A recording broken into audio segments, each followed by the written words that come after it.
I'm Audrey, and I've always been the second best in my family. My sister, Sarah, is 5 years older than me and has always been the golden child. From the moment I can remember, everything in our house revolved around her. Sarah got the best of everything, and I got the leftovers. She went to some fancy private school while I was stuck in the local public one. Don't get me wrong, my parents made good money, but apparently not enough for both of us to have nice things. I discovered my love for drawing when I was about 8. I'd spend hours sketching in my room, trying to capture the world around me on paper. When I showed my parents my drawings, hoping they'd be proud, Dad just shrugged. "That's nice, Audrey, but don't waste too much time on it. You need to focus on getting a real job someday. You're not as academically inclined as your sister." Those words stung, but I didn't let them stop me. I started looking up drawing tutorials online, using my allowance to buy cheap art supplies. I'd hide in my room, painting and sketching, dreaming of the day I could show the world my art. Meanwhile, Sarah was the star of the family. Mom and Dad threw money at her like it was going out of style. Dance lessons, acting classes, singing tutors, you name it, Sarah tried it. And gave up on it, usually within a few months. "I'm just not feeling the dance vibe anymore," Sarah announced one day, tossing her ballet shoes in the trash. "I think I want to try photography now." Without missing a beat, Mom said, "Of course, sweetie. We'll get you the best camera and a new laptop for editing. Maybe we can convert the spare room into a darkroom for you." I couldn't believe my ears. Here I was, begging for a few dollars for paintbrushes, while Sarah got an entire room for her latest whim. But that's how it always was in our house. The only person who seemed to see me was Grandma Helen, Mom's mother. She lived nearby in a cozy little house, and visiting her became my escape. One day, she caught me sketching in her garden. Well, she said, peering over my shoulder. "Looks like we've got a regular Picasso here." For the first time, someone looked at my art and saw potential. Grandma Helen's eyes sparkled as she hatched a plan. "How about we set up a little studio for you here? I've got that spare room upstairs that's just collecting dust." Before I knew it, Grandma had transformed that dusty old room into an artist's paradise. She bought me an easel, real artist quality paints, and even signed me up for private lessons with a local artist. As the years rolled by, the gap between Sarah and me only widened. Our living room turned into a shrine to Sarah's so-called achievements. A massive display case dominated the wall, crammed with her certificates, ribbons, and trophies. Most of them were participation awards, but you'd think she'd won Olympic gold the way our parents fawned over them. One day, I timidly approached Mom with a small painting I'd done. It had just won first place in a local art competition. "Hey, Mom? I was wondering if maybe we could put this up somewhere." Mom barely glanced at it. "Oh, that's nice, honey. But where would we put it? The wall's already full of Sarah's things. Maybe you can keep it in your room?" I retreated, clutching my painting. My room became my gallery, walls plastered with artwork that no one but me and Grandma Helen ever saw. When Sarah graduated high school, you'd have thought royalty was going off to college. Mom and Dad spared no expense, sending her to the most prestigious university they could find. They even rented her a luxury apartment near campus. With Sarah gone, you'd think I'd get more attention. Fat chance. Mom and Dad spent hours every day video chatting with her, cooing over her latest adventures. Meanwhile, I was lucky if they remembered I existed at dinner time. Then, like a hurricane, Sarah burst back into our lives. She'd barely graduated when she showed up on our doorstep with a guy in tow. "Mom, Dad," she squealed. "Meet Jake, my husband." Mom and Dad, instead of asking the obvious questions, like, "Oh, I don't know," why they weren't invited to the wedding, just embraced them both. "Oh, sweetie, we're so happy for you," Mom gushed. "Welcome to the family, son." Dad slapped Jake on the back. I stood in the background, invisible as always. Congrats, I guess," I muttered. Sarah barely acknowledged me. "Thanks. Oh, by the way, Jake's going to be living with us for a while. That's cool, right? Before I could process what was happening, Jake was moving his stuff into our guest room. Just like that, our household dynamic shifted again. 2 months flew by in a blur of awkward family dinners and tense silences. Sarah and Jake had taken over the house like a pair of entitled royals, and I was counting down the days until I could escape to college. Then, one evening, Dad called me into the living room. "Audrey, we need to talk." My stomach dropped. Nothing good ever came from those words in this house. Mom and Dad sat on the couch, with Sarah and Jake lounging nearby. I perched on the edge of an armchair, feeling like I was facing a firing squad. Dad cleared his throat. "Audrey, you know we've been saving for your college fund." I nodded, a glimmer of hope rising in my chest. Maybe they were finally going to do right by me. "Well," he continued, "we've decided to give that money to Sarah instead." The world stopped. I must have misheard. "What?" Mom jumped in, her voice sickly sweet. "Sweetie, Sarah needs it more. She's married now, starting a family. We have to think about their future." I looked at Sarah, who couldn't even meet my eyes. Jake just smirked. The injustice of it all hit me like a tidal wave. "Are you kidding me? You've given Sarah everything her whole life, and now you're taking away the one thing you promised me? Watch your tone, young lady," Mom snapped. "You should be grateful we're not charging you rent for living here and eating our food all these years." I couldn't believe what I was hearing. Grateful? For doing the bare minimum as parents? Dad stood up, his face red. "That's enough. You're an adult now, Audrey, it's time you started acting like one." He disappeared into the hallway and returned with a new suitcase.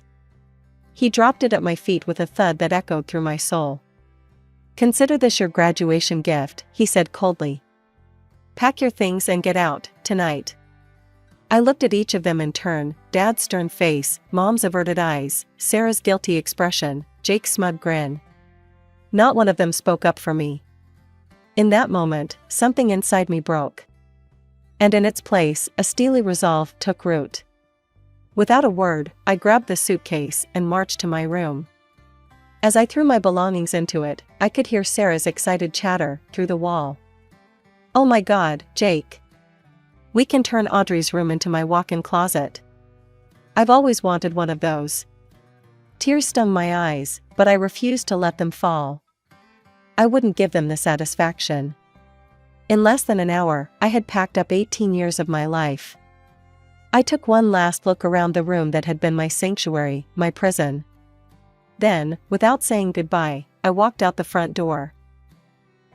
I stumbled up to Grandma Helen's porch, dragging my suitcase behind me. Before I could even knock, the door flew open, and there she was, arms outstretched. "Oh, Audrey," she said, pulling me into a fierce hug. "I'm so sorry, sweetheart." I broke down then, ugly sobs racking my body as Grandma held me. She guided me inside, sat me on her worn but comfortable couch, and listened as I poured out the whole sordid tale. When I finished, Grandma's eyes were blazing. "Those fools," she muttered. Then she took my hands in hers. "Audrey, listen to me. You're staying here, and we're going to figure this out together."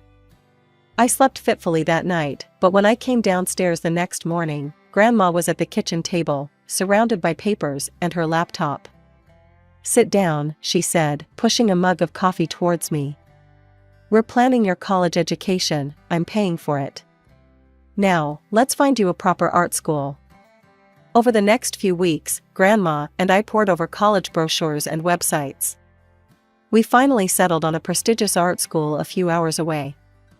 I gathered my best paintings and drawings, carefully photographing each one for my portfolio. I wrote and rewrote my personal essay, pouring my heart onto the page. Grandma helped me collect glowing recommendations from my art teachers. Finally, we sent it all off. The waiting was excruciating, but Grandma kept me busy, encouraging me to paint and even setting up a small exhibition of my work in her garden for the neighbors. Then, on a sunny Tuesday afternoon, the email arrived. I stared at my phone, too nervous to open it. "Well?" Grandma prompted. With trembling fingers, I tapped the screen. My eyes scanned the first line, and I let out a scream of joy. "I got in!" I shouted, jumping up and down. "Grandma, I got in!" From the moment I set foot on campus, I threw myself into every opportunity. I joined the art club, volunteered at gallery openings, and spent countless hours in the studios, honing my craft. My first art competition was terrifying, but when I won third place, the rush was indescribable. I called Grandma immediately, and I could hear the pride in her voice. "Just the beginning," she said. "Keep going." So I did. I entered more competitions, each one boosting my confidence. I started participating in exhibitions for young artists, seeing my work displayed alongside my peers. For the first time in my life, I felt seen. Professors praised my unique style, classmates asked for collaborations, and I even started selling a few pieces. But it wasn't just about the art. I made friends, real friends who valued me for who I was. I joined study groups, went to parties, and even started dating a fellow artist named Ethan. Late one night, as I was putting the finishing touches on a painting for my midterm project, I realized something. All of this, was what I'd been yearning for my whole life. The freedom to express myself, to grow, to be valued for my talents and my personality. Graduation day arrived in a blur of black gowns and flying mortarboards. I landed a job at a local art gallery, arranging exhibits by day and pouring my soul onto canvas by night. It wasn't glamorous, I was basically a glorified clerk, but it was a foot in the door of the art world. "Hey, Audrey," my boss, Frank, called out one day. "We've got a spare wall next week. Want to hang some of your stuff?" I nearly dropped the sculpture I was carrying. "Are you serious?" He shrugged. "Why not? Your stuff's good. Might as well see if it sells." That little display changed everything. A couple of my paintings sold, then a few more. Soon, I was participating in local exhibitions, my name starting to buzz in art circles. Then came the fantasy series. It started as a fever dream, strange, whimsical creatures dancing across my canvas. I painted them obsessively, creating a whole world of odd, lovable beings. At one exhibition, a man in a sharp suit approached me. "Ms. Thompson? I'm from Dreamscape Animations. We're very interested in your work." Before I knew it, I was signing a contract. They wanted to turn my creatures into a cartoon. The day the first episode aired, Grandma and I sat glued to her TV, clutching each other's hands. "That's my little Gribble," I squealed as one of my creations waddled across the screen. The show was a hit. Suddenly, everyone wanted a piece of Audrey Thompson's art. The animation studio commissioned a comic series, which I drew with giddy enthusiasm. As my reputation grew, so did the price tags on my paintings. It was surreal, watching collectors bid on my work like it was precious treasure. Frank, my boss at the gallery, pulled me aside one day. "Audrey, you're outgrowing us. How about we do a solo exhibition for you? Your own show, your rules." I threw myself into preparation, creating new pieces and carefully selecting from my existing work. The night of the opening, I stood in the gallery, surrounded by my art and a buzzing crowd. "Quite a turnout," a familiar voice said. I turned to see Frank, grinning. "Listen, kid, you're going places. How about I manage you full-time? We could really take your career to the next level." From that moment, everything accelerated. With Frank's connections and my creativity, we were unstoppable. My paintings hung in prestigious galleries, my name featured in art magazines. Through it all, Grandma Helen was my constant. She came to every exhibition, beaming with pride and offering words of encouragement. "Remember when you used to hide your drawings under your bed?" she said one night as we celebrated another successful show. "Look at you now, setting the art world on fire." I hugged her tight, overwhelmed with gratitude. "I couldn't have done it without you, Grandma. You believed in me when no one else did." As we clinked our champagne glasses, I marveled at how far I'd come. From the unwanted second child to a rising star in the art world. But even with all the success, the best part was having Grandma by my side, sharing every triumph and setback. One day I burst into Grandma Helen's kitchen, my mind buzzing with ideas. "Grandma, you won't believe what Frank and I have planned. We're thinking of a cross-country tour, showcasing my work in major cities. And there's talk of an international exhibition in Paris next year." Grandma listened, her eyes twinkling with pride. But as I paused for breath, she reached out and took my hand. "Audrey, darling, I'm so proud of you. You've become such an accomplished young woman. But I think it might be time to consider reconciling with your parents." I wanted to argue, but the look in her eyes stopped me. This was important to her. A week later, I found myself standing on the doorstep of my childhood home, my heart pounding. Mom answered the door, her eyes widening in surprise. "Audrey," she said, her voice uncertain. "What are you doing here?" Dad appeared behind her, his face unreadable. "Well, don't just stand there. Come in, I suppose." The house hadn't changed much, but the atmosphere was heavy, oppressive. They grudgingly allowed me to stay for a few days, but it was clear I wasn't welcome. To my surprise, Sarah was still living at home. "Jake's gone," she said bitterly when I asked. "Mom and Dad kicked him out. Said he was a lazy bum." I bit back a retort about their double standards. This visit wasn't about settling old scores. Days crawled by in uncomfortable silence. Mom and Dad barely spoke to me, their faces constantly pinched with disapproval. I was about ready to call it quits when Sarah cornered me in the kitchen. "So," she said, a familiar mocking tone in her voice, "what are you up to these days?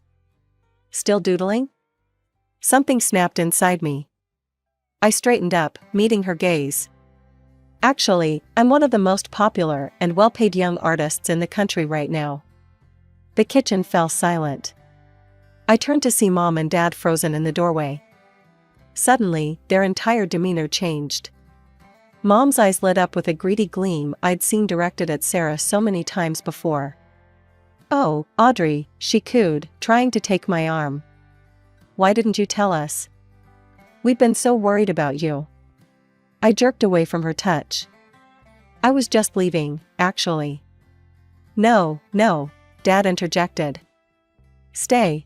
Tell us more about your work. How much do your paintings sell for?" I shook my head. "That's confidential information." His face hardened. "Now listen here, young lady. We're your parents. We have a right to know. After all we've done for you, you owe us." And there it was. The true colors I knew had been there all along. "I don't owe you anything," I said quietly. "You kicked me out, remember? You chose Sarah over me at every turn. And now that I'm successful, you want a piece of it?" "No, I'm done." I brushed past them, ignoring their protests and demands. I threw my things into my bag and walked out the door, their angry voices fading behind me. When I told Grandma what happened, she smiled sadly. "Oh, Audrey, I'm sorry it went that way. But I'm proud of you for trying." As I drove home that night, I felt a weight lift from my shoulders. I'd given them a chance, more than they deserved. Now I could move forward, guilt-free, focusing on the people who truly cared about me and the art that had saved me. That call came on a rainy Tuesday morning. Grandma Helen was in the hospital. I dropped everything and rushed to her side, my heart in my throat. For weeks, I barely left her room. I held her hand, told her stories, and tried to repay a fraction of the love and support she'd given me over the years. But in the end, she was gone. I threw myself into organizing the funeral, grateful for the distraction from my grief. It was a beautiful service, filled with people whose lives Grandma Helen had touched. I stood alone by her grave long after everyone else had left, feeling more lost than I had in years. 2 weeks later, I received a call from a notary. "Ms. Thompson, we need to discuss your grandmother's will." I sat in the sterile office, numb, as the lawyer read out the details. And to my beloved granddaughter, Audrey Thompson, I leave all my worldly possessions, including my house and savings." I couldn't believe it. Grandma Helen had left me everything. I was just starting to find my footing again when Sarah showed up on my doorstep. "Audrey," she said, her eyes red-rimmed. "I need your help. I'm pregnant. I left Mom and Dad, I couldn't take their nagging anymore. But now I have nowhere to go, no money." I listened, a mix of pity and suspicion churning in my gut. "Sarah, I'm sorry you're in this situation, but what do you expect me to do?" "Give me my share," she demanded. "I need Grandma's money." I shook my head. "There is no your share, Sarah. Grandma left everything to me." Her face contorted with rage. "That's not fair. You must have tricked her, you thief. I'll take you to court, you'll see." I slammed the door, my hands shaking. But it wasn't over. The next day, Mom called. "Audrey, be reasonable," she wheedled. "Your sister needs help. We're family, you owe us." "I don't owe you anything," I replied, my voice ice cold. "You kicked me out, remember? Where was your sense of family then?" I hung up. But they weren't done. Suddenly, my social media was flooded with accusations. Posts from my parents, aunts, uncles, cousins, all claiming I'd manipulated Grandma Helen, that I was a thief who'd stolen their rightful inheritance. Then came the rumors of a lawsuit. Apparently, Sarah and my parents had gone to a lawyer, convinced they could challenge the will. But as quickly as the rumors started, they died down. The law was clear, Grandma Helen's will was ironclad. Through it all, I clung to Grandma's last words to me. "Be strong. Keep painting your dreams." And that's exactly what I did. I poured my pain and anger into my art, creating some of my most powerful pieces yet. 2 years flew by in a whirlwind of color and creativity. My paintings hung in prestigious galleries across the country, my name was featured in art magazines, and I even did a few TV interviews. It was surreal, seeing my face on the screen, talking about my journey and my art. But even as I reveled in my success, a shadow lurked at the edges of my life. Despite their failed attempts to challenge Grandma's will, my parents and Sarah hadn't given up their campaign of harassment. I'd learned to ignore it, to focus on my art and the positive relationships in my life. Then came the night of my biggest exhibition yet. The gallery was packed, the atmosphere electric. I stood in the center of the room, surrounded by my latest works, feeling on top of the world.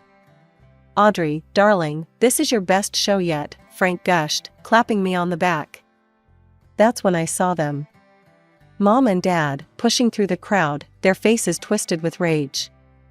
Before I could react, Mom had uncapped a can of paint and flung it at my centerpiece. "Thief," Dad bellowed as the red paint dripped down the protective glass. "She stole our money." The room erupted into chaos.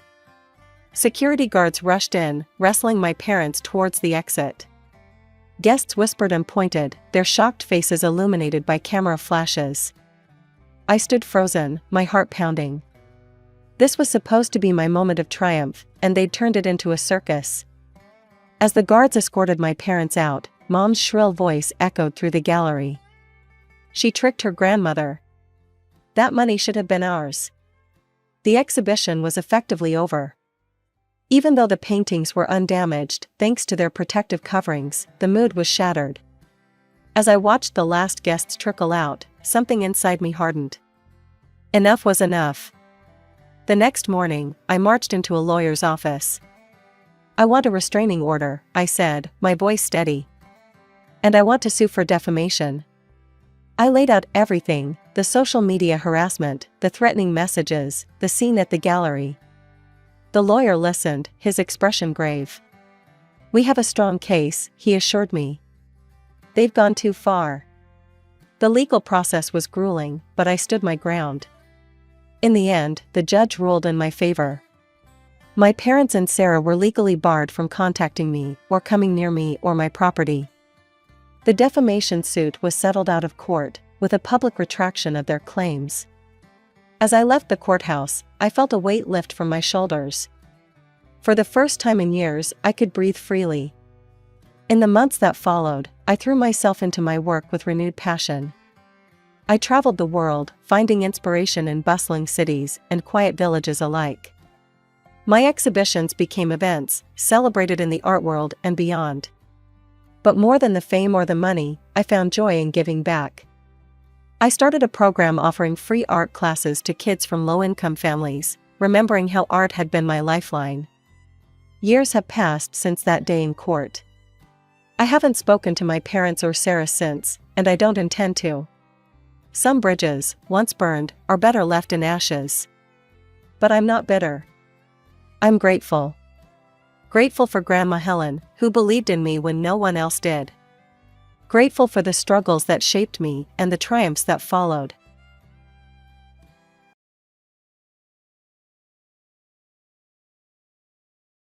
Hi, I'm Jennifer.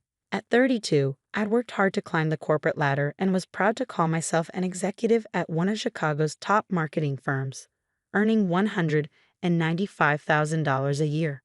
Life was good, until I met Frank Henderson at a real estate conference.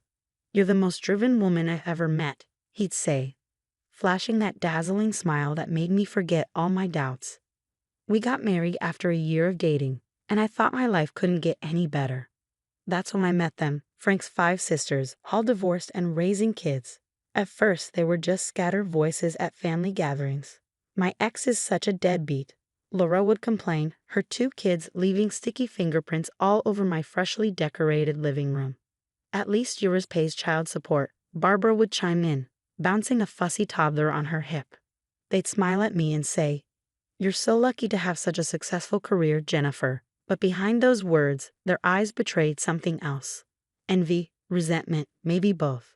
My best friend Kate was the first to notice the cracks. Over lunch one day, she leaned in, her lawyer instincts kicking in. "Why does Frank need access to your personal savings? You already have a joint account." I waved her off. "He's just helping manage our finances better." But things started to shift. Subtly at first. "Babe, you should be home earlier," Frank would say. Laura needed help with her kids' homework today. Then it became a constant refrain. "Family takes care of family, Jennifer. The girls need our support right now." One night, while sorting through bills, I saw a $500 transferred to Barbara's account. "She needed help with rent," Frank said casually. "We can't let her and the kid end up on the street." "That's the 3rd time this month." I snapped. "Are you saying my family isn't worth helping?" His voice turned sharp. "You make good money, Jennifer. We should share our blessings." I wanted to believe him, to see his concern as love. But the calls, visits, and financial demands kept piling up. I started to feel more like a human ATM than a sister-in-law. Things escalated one night over dinner. "I found the perfect houses for all the girls," Frank announced, "within 2 blocks of us. Isn't that great?" I nearly choked on my line. "All of them? How can they afford that?" "Don't worry about it. I worked out a deal through my real estate connections. Within a month, they all moved in." That's when my nightmare truly began. "Jennifer, can you watch the kids? I have a job interview," Laura would text at 7 o'clock a.m. "Emergency, can you pick up the kids from school?" Rachel would call during my meetings. One morning, I walked into the kitchen to find Barbara cooking breakfast. "Frank gave me a key for emergencies," she said with a grin. I confronted Frank that evening. "This is getting out of hand. I can't focus on work with all this chaos." "Maybe that's for the best," he replied coldly. "The kids need a proper aunt figure. You make enough money for all of us anyway." "All of us?" My voice shook. It all unraveled from there. My savings had been drained through multiple family support transfers. Frank had used my credit cards to furnish his sisters' homes. When I confronted him, his charming mask slipped. "You're part of this family now," he growled. "Stop acting like some stuck-up princess." The final blow came during a major presentation at work. My phone wouldn't stop buzzing. "Emergency, Maria's kids are sick. You need to come home now." Panicked, I left mid-presentation, only to find Maria lounging on my couch. "Oh, they're fine now," she said, smirking. That night, Frank dropped the bomb. "You need to quit your job. The girls need help with the kids." "Absolutely not," I shot back. His face twisted into something unrecognizable. "You ungrateful witch. After everything I've done for you." "Done for me?" I screamed. "You've stolen my savings and ruined my life." "It's called sharing, Jennifer. You wouldn't understand with your career-first attitude. What kind of woman are you?"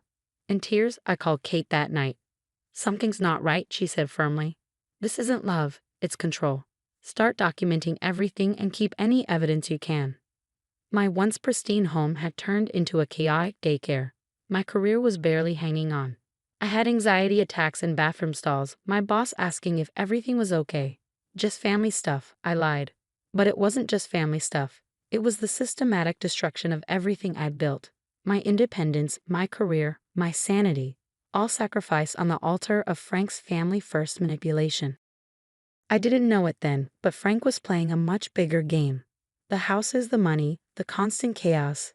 It was all part of a grander scheme, one that would soon blow up in all our faces. Everything unraveled late one sleepless night. On a hunch, I decided to dig deeper into our financial records. What I found made my blood run cold. Wait, what's this loan document with my signature? I never signed for a $50,000 loan. The more I searched, the worse it got. While Frank was out showing houses, I scoured his home office, uncovering bank statements, loan documents, and client contracts. Together, they painted a chilling picture of an elaborate real estate scam. Then came the text. My phone buzzed with a message from Karen, clearly sent by mistake. "Isabel is such a fool. Can't believe she hasn't figured out what we're doing with the house deposits yet." Another ping. This time from Rachel. "Frank says once everything falls apart, she'll take the blame since her name's on the documents." My hands trembled as nausea hit me like a wave. I called Kate, choking on my words. "Don't react," she instructed. "Meet me at the coffee shop across from my office. Now." At the cafe, I showed her everything. "Look at these loan documents, that's not my signature. And these client deposits, they're going straight into personal accounts." Kate's face darkened. "This is major fraud, Jennifer, and they're setting you up to take the fall." That evening, I overheard the sisters in my kitchen, their voices dripping with mockery. Poor Jennifer. So career-obsessed, she doesn't even notice what's happening in her own house. Remember when she actually believed we needed childcare? Rachel snickered. "As if we couldn't afford nannies with all this cash flowing in." I stepped into view and their fake smiles froze on their faces. "Oh, Jennifer, we were just." "Save it," I said flatly, disgusted. Later that night, I confronted Frank with the evidence. "You forged my signature. You're stealing client deposits. This is fraud." His response chilled me to the core. "Listen carefully," he hissed.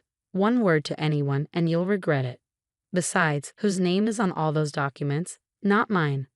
Everything I've done was for family," he spat. "You're just collateral damage." I acted scared, submissive, but inside, I was done. The next day, during a family gathering, I overheard Maria on the phone. "Yeah, the perfect setup. Frank made sure Jennifer's name is on everything. When it all crashes, she'll take the fall." Poor workaholic wife, secretly stealing from clients to support her husband's struggling sisters. Laura chimed in, laughing. "The best part? She actually thinks she's helping family. Wait till she finds out we've been living off client deposits this whole time." I slipped away to call Kate. "It's worse than we thought," I whispered.